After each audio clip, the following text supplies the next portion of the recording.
I think we're recording. Hey, so this video here is how to put together the scooter file that if you're my Patreon members, you get for free, or if you've perhaps bought the file and on Etsy or my website, and you want a few tips on how to put it together without, making mistakes or having to figure out things, the hard way, even though it's pretty simple and straightforward, then this is the video for you. It's like 25 minutes, and I go over some of the process with you, the entire process with you of how to get it off the build plate and how to get it finished. And so this is the video for you. Here's the very first one that I did. It's a tiny one. I went ahead and sometimes these stickers act a bit weird, but I went ahead and so here's the very first one that I did. It's got all the turning and the wheels and everything is really cool and cute. And you've got Big Bad Toy Store on there, Slayer, Ozzy, Guns N' Roses, all kinds of cool stuff. All this cool stuff that we like. Then I went ahead and updated the file and created one that was a little bit longer. So you can see these are one way or another. The one in the back is a 1/30th of an inch longer, and the handlebars are a little bit taller. I decided to modify the design a little bit because I thought it was a little bit small. So I went with the larger version here, which, we've got all the turning and all the wheel roll and everything in here, and we're good. So, in the video, I make mention of the fact that I updated the design during the video, but the assembly is the same. I don't even know why I brought it up. Let's watch the video. All right, let's get to putting together this scooter. Now, the first part I want to start with is getting all the items off the build plate. Some of the most important things here are supporting your model the way that is going to give it the best stability while it's printing and prevent any sort of deformities or bows or things like that, because this needs to fit together pretty perfectly in order for it to have all the axles and turning and free wheel rolling and stuff like that. So I'm going to take it off the build plate here, and I'm going to go slow.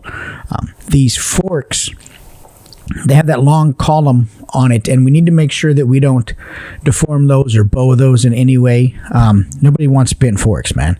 Nobody wants a bent steering column. That just leads to problems later. So we're going to get these off the build plate, just ease them off. Now, if you're doing this in an FDM printer, support it however you support it and get it off your build plate how you get it off. I don't print FDM, so I don't know. But the goal is the same. You want a nice, smooth print, and you want to make sure that it is free of deformities. I'm putting it in a little warm water here. It's just going to help me remove the supports a little easier, and I do this often. And it's not hot water, and it's just warm. And I put the wheels in first because they're the more robust of these pieces here. Those and the boards are the strongest parts. The forks, actually, we don't want to really dip in the water and leave for any length of time.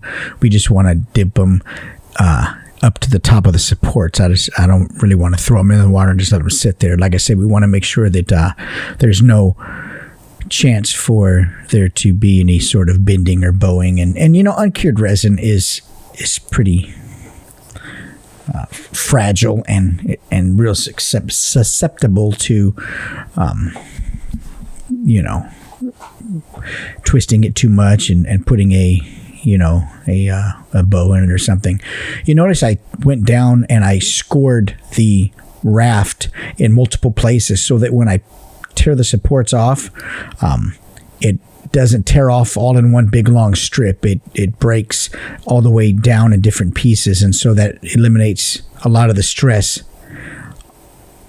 on these supports as I remove them from the forks, and that once again just helps me prevent putting any real pressure or tension or force on these forks while they're soft and uncured that gives it any kind of bow. Go ahead and I've supported also inside the axle holes on the forks. You want to make sure we get all those little feather supports out of there. Those little real lightweight small supports. We're going to remove the supports off the actual deck here. And here I'm not so worried about it, but I want to get them all out of the axle hole too, because you don't want to leave any of those things in there, forget about them and cure them, and then it just becomes harder to remove. Next step is we're just going to wet sand this before we cure it. And I've had people ask me, I didn't know you could wet sand uncured resin, or sand uncured resin for that matter. And sure you can. I do it here in this case because it's going to be easier than doing it later. Some models you might not want to. This model I do. And so it really is just, I'm thinking ahead to give me what's going to, to get an idea of what's going to give me the best result. I don't want to be doing this afterward, because it's a lot more work to sand and get support marks off later after it's already cured, especially on things like the fork columns and stuff that I need to stay round. I don't want to oval them out by sanding unevenly or something when the resin is already cured. So anyway, a little wet sand. I think I'm using like a 220 grit or something, just a real fine sandpaper. We're not looking to sand down quarter panels on a hot rod, and it's just, we just want to get it down nice, and you can see the contrast there between the two. One is nice and smooth and the other one isn't, and we just want to get it nice and smooth, because what will happen is once you go to paint this, all those little imperfections, they will show up, even if you're going to put stickers on here or whatever, or you're going to wash it or add some washes. You can hide some of that stuff, but it's better to start off as good as you can than have to cover stuff up. And so anyway, same thing here, just smoothing it out, a little wet sand. We don't want any support marks on the tires, because believe it or not, when you go to photograph this, if there's any support marks on there, you're going to see them. Camera lights and flashes and lume cubes and things like that will show those things, make themselves, to become visible in the photograph. Then you have some post work to do and clean up. So on here, I do this by hand, real little twisting and smoothing, and there's a bulge down there at the bottom. We do not want to sand that off. That's there on purpose to prevent the column of the board from going down and resting onto the fork, the top of the forks. That bulge prevents that column from going, that neck from going down onto the fork. So do not sand that away. I put that there on purpose. All right, and here we are, sanded and cured, and we're going to make sure that everything fits real nice. Now that it's, actually I haven't cured it at this point.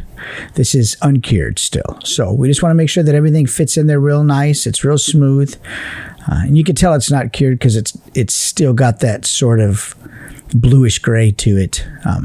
And I just want to make sure before it goes into the cure machine that everything fits and everything functions as it should. The wheels, all this stuff turns, and it's free of any sort of support marks or little burrs or things that might hang up or catch up that are going to be a hassle to try to sand once the resin is cured. And once I'm confident that everything is pretty much smooth and going to fit together and function like it should, and the board's going to set level. I'm going to get down here and take a look and make sure that the board sets level, that fork,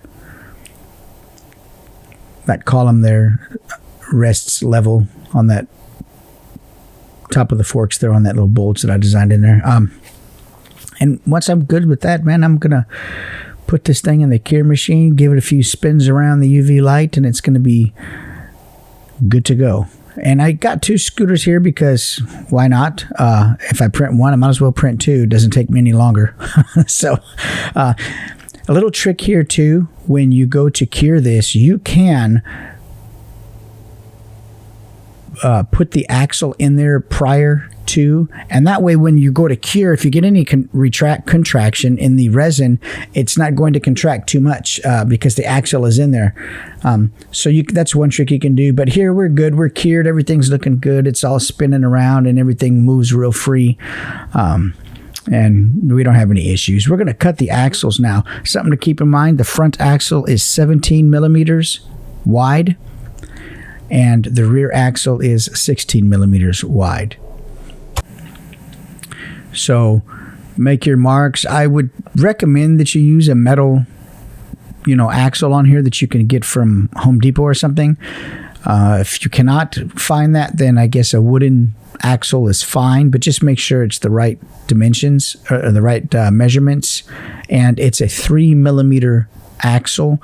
The axle hole that the axle is going into is modeled at 3.5 millimeters. So they fit very tight. And that way you don't really have to use glue if you don't want to. Or you can use glue. Later we'll get to that. But they fit nice and tight in there. 3.5 millimeter hole and a 3mm axle. So if you're going to go buy metal round axle, you're going to look for something that's 3mm. I don't know what the conversion for that is, but you can also get a wooden axle, and whatever 3mm is to inches or fractions, then you can figure that out. I don't have that information on me. I'm not that smart to figure it out in my head. So, I just know that it's 3mm, and it's a pretty common size. You can get at Home Depot and stuff like that. And that's where I buy this. It's not very expensive. I think it's like $6 for like a big old 4 foot of it or something. It lasts me a long time. And I use my Dremel there with the cutting blade on it to cut that. You can see that's like 16mm. I think I'm probably cutting, that's the back axle. And then, go ahead, and I got a file there, a flat file. I just file those burrs off at the end, because what'll happen is if it's not smooth on the ends, then you go to put it into the resin, you're going to create little marks as it slides through, and it's going to kind of score and mar up the inside a little bit. It might even hang up in there and get caught. And then it's going to look crappy anyway. So just file the ends if you can. If you got the time to take a little file and file the ends of those nice and flush, then you'll appreciate it later. Or you can later on just throw stickers over it and you won't even see the axle. There's always a way, to take a shortcut if you want. But that's what I'm doing here. I'm cutting 4 axles, 1, 2, 3, 4, because I've got 2 scooters here, but you'll most likely only be cutting 1. And this is going to be hot, so get you something to take it apart with and drop it in a little cup of water. You don't want to burn yourself. If you're cutting with the Dremel and a cutting blade, use safety glasses. I'm not, but you should. I live dangerous. So on to the primering. This is optional. You don't have to primer yours. This is what I'm going to use, a Vallejo black surface primer with a Vallejo Model Air aluminum. Now, if you want this to get really shiny and you're using acrylics, this is a really shiny finish. My cap broke, so don't judge me, but my cap is busted on that one. But in order for the Model Air aluminum to shine, you have to use the Vallejo black surface primer first. You can't use any other primer. This is designed to work with these Model Air paints. So I'm going to, make those nice and shiny, but later I'm going to wash them and dull them down a bit too. So, no big deal. But you can see I've got the scooter boards there already painted. Now, I bring up this other paint too because this is a really shiny, super shiny. It's AK metal, and it's an extreme metal, but this is an enamel, and so there is a really strong odor to it.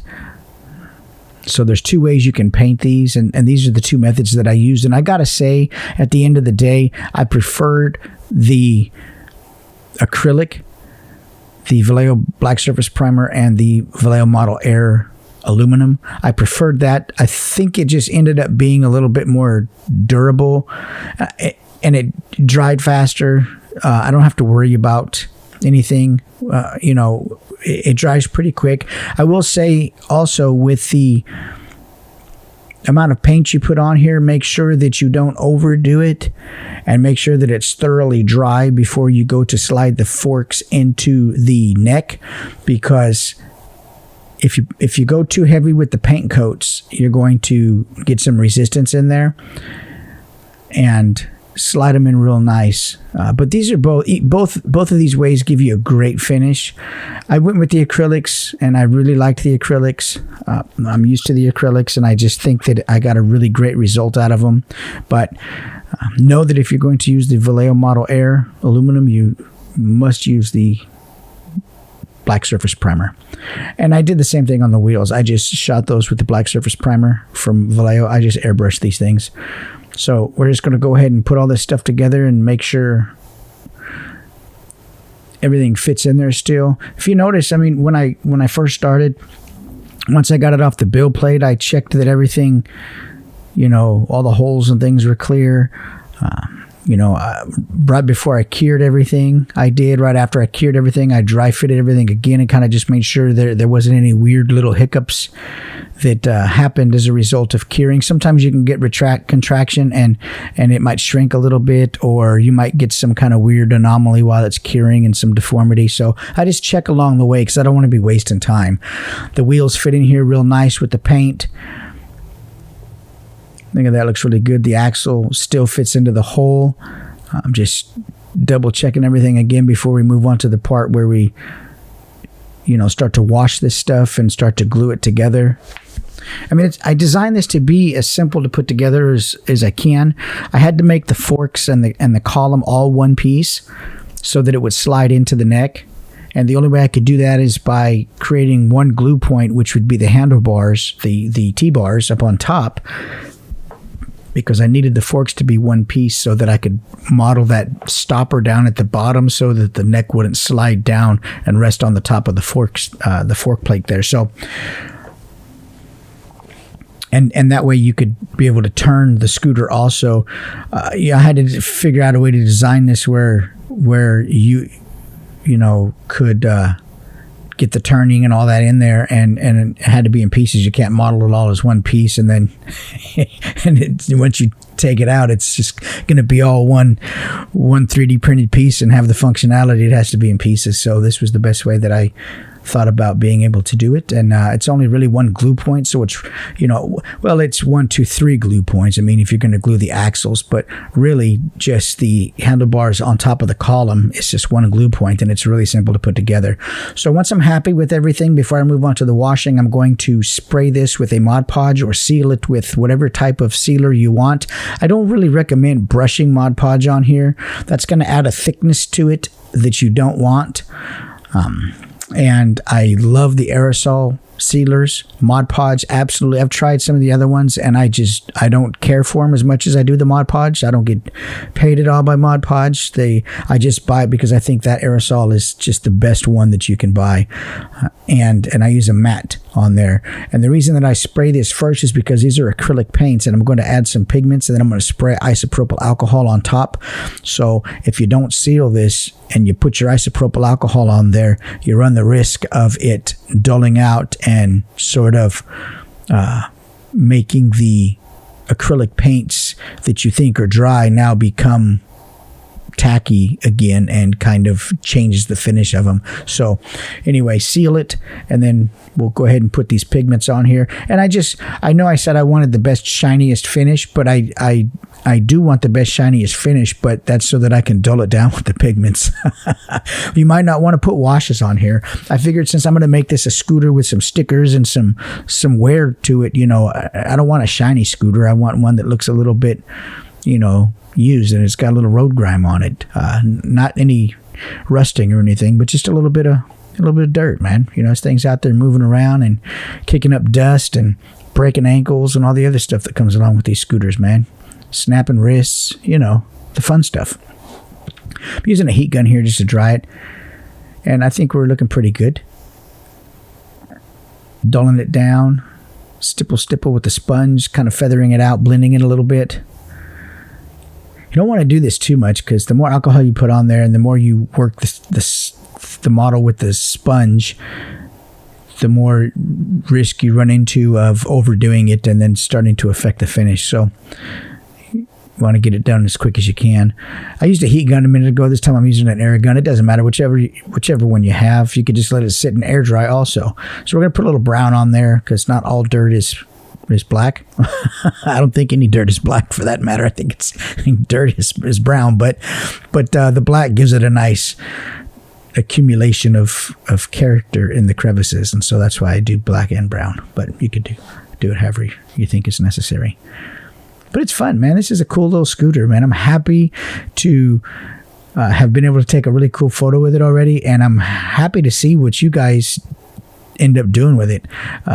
I'm curious to see those of you who print FDM. I want to see how it comes out, man. I want to see those who print resin. I want to see how it comes out. I want to see your photos. I want to see how this thing works for you. I know how it works for me, but you know, I'm curious to see how all the different people who print this, what they end up with, and how well it works. So we're going to go ahead and get the. I've got, you know, you can use crazy glue. I've got this. I picked this up by accident. I like the Gorilla Super Glue, but I accidentally picked up the gel. So anyway, it works fine. It actually worked nice because it kept in place as I put the handlebars on, and there was no drip down the columns. So, you know, that worked out fine. But here's the actual super glue. I'll just put a little bit on the outside there. Now, you can glue the axle in, because the axle doesn't turn, the wheel is actually going to turn around the axle. So once I get a little, and don't let the tire hit that glue on the other side. Just put a little dab on the outside, then put your wheel up in there, slide the axle all the way through, and that dab of glue on the outside is going to hold that axle. You don't really need to glue these. I mean, I'm not sure if you will need to glue yours, I should say, because if you don't use metal, or you might with wood, it might be a little bit different fit. So anyway, but the main thing is once you get these in place, want to make sure that everything still spins. You've got the ability that it still turns, all the functionality there. Look at that, so cool.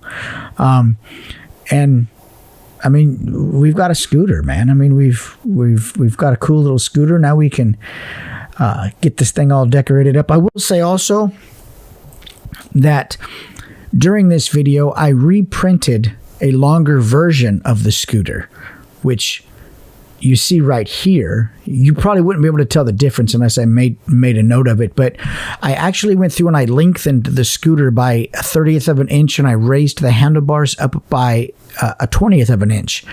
I just thought it gave me a better feel, a better look to when I put Vapor on there. It gave him a little bit more foot room, and it raised the handlebars up a little bit more. So the file that I'm going to include for the Patreon is going to be the more current one with the lengthened board and raised handlebars. And you can see a photo of this on my Instagram. I'll try to put one up on the Patreon too. But this scooter is going to come, and it's going to be, the files are going to be the crossbar, the fork, the board,